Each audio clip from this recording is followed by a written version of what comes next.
Hello class 10th। यह आपकी science की कक्षा है। रासायनिक अभिक्रियाएं एवं समीकरण। इस अध्याय में आज हम एक नए टॉपिक का अध्ययन करेंगे, द्विविस्थापन अभिक्रियाएं या डबल डिस्प्लेसमेंट रिएक्शंस। वे रासायनिक अभिक्रियाएं जिनमें अभिकारक यौगिकों के आयनों अथवा मूलकों के परस्पर विनिमय द्वारा नए उत्पाद बनाते हैं, उभय अपघटन या द्विविस्थापन अभिक्रियाएं कहलाती हैं। क्या हो रहा है यहाँ पे? अभिकारकों के यौगिकों के जो आयन होते हैं या मूलक, जिनको रेडिकल्स भी कहते हैं, ये परस्पर विनिमय करते हैं। परस्पर विनिमय का अर्थ हुआ अदला बदली, और इसके बाद में नए उत्पाद बनाते हैं।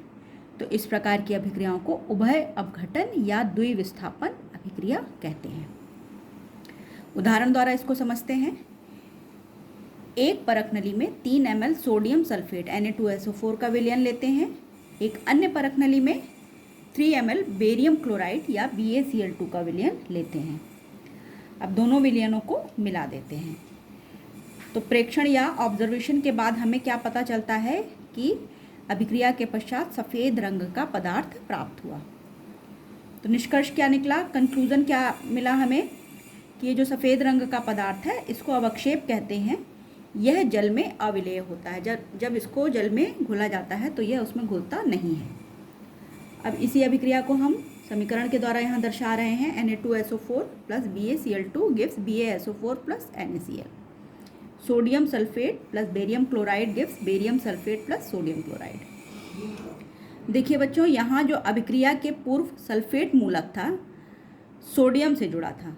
ध्यान से देखिए कि सल्फेट मूलक SO4 ये जो मूलक है ये किससे जुड़ा है? सोडियम से जुड़ा है। अभिक्रिया के पश्चात ये बेरियम से जुड़ जाता है। यही मूलक अभिक्रिया के पश्चात बेरियम से जुड़ गया। इसी प्रकार क्लोराइड मूलक अभिक्रिया के पूर्व बेरियम से जुड़ा था तथा अभिक्रिया के पश्चात यह सोडियम से जुड़ जाता है। ध्यान से देखिए, ये क्लोराइड मूलक है, यह बेरियम से जुड़ा है अभिक्रिया के पूर्व, और अभिक्रिया के पश्चात क्या हो रहा है? ये सोडियम के साथ में जुड़ जा रहा है। तो जो मूलक सोडियम से जुड़ा था अभिक्रिया के पूर्व, वो अभिक्रिया के बाद बेरियम से जुड़ जा रहा है, और जो मूलक बेरियम से जुड़ा था अभिक्रिया के पूर्व, वो अभिक्रिया के पश्चात सोडियम से जुड़ जा रहा है। तो क्या हो रहा है? मूलकों का आदान प्रदान या मूलकों की अदला बदली हो रही है। इस प्रकार आयनों का विनिमय या अदला बदली हो जाता है। इसी प्रकार से एक और उदाहरण हम देखेंगे। सिल्वर नाइट्रेट AgNO3 तथा पोटेशियम क्लोराइड KCl, इनके विलयनों को मिलाने पर क्या होता है? इनके आयनों के विनिमय के फलस्वरूप, आयनों का विनिमय मतलब आयनों के अदला बदली के फलस्वरूप सिल्वर क्लोराइड AgCl बनता है तथा पोटेशियम नाइट्रेट KNO3 बनता है।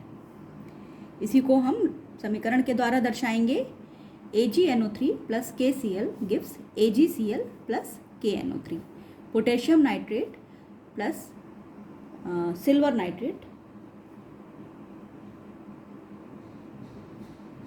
Nitrate plus potassium chloride gives silver chloride plus potassium nitrate.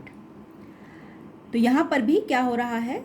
मूलकों का अदला बदली हो रही है। AgNO3 में जो NO3 है वो पहले Ag से जुड़ा था अभिक्रिया के, और अभिक्रिया के बाद किससे जुड़ गया? पोटेशियम से जुड़ गया। और क्लोराइड मूलक जो था वो पोटेशियम से जुड़ा था, तो अभिक्रिया के बाद में ये सिल्वर से जुड़ गया। अधिकांश अवक्षेपण अभिक्रियाएं जिनमें अवक्षेप बनता है उनको अवक्षेपण अभिक्रियाएं कहते हैं। ये सभी उभय अपघटन या द्विविस्थापन अभिक्रियाएं होती हैं। तो बच्चों, इस तरह से हमने 2 अभिक्रियाओं के द्वारा उभय अपघटन या द्विविस्थापन अभिक्रियाओं के बारे में जानकारी प्राप्त की। अब हम एक अन्य टॉपिक पर आते हैं, ऊष्माक्षेपी व ऊष्माशोषी अभिक्रियाएं, एक्सोथर्मिक एंड एंडोथर्मिक रिएक्शन। क्या होती हैं ये? सामान्यतः अभिक्रियाएं ऊष्मा परिवर्तन के साथ संपन्न होती हैं। जो रासायनिक अभिक्रियाएं होती हैं सामान्यतः उसमें क्या होता है? ऊष्मा परिवर्तन होता है। तो इस आधार पर इनके निम्नलिखित प्रकार हो सकते हैं। पहला प्रकार क्या है? ऊष्मा क्षेपी अभिक्रियाएं या एक्सोथर्मिक रिएक्शंस।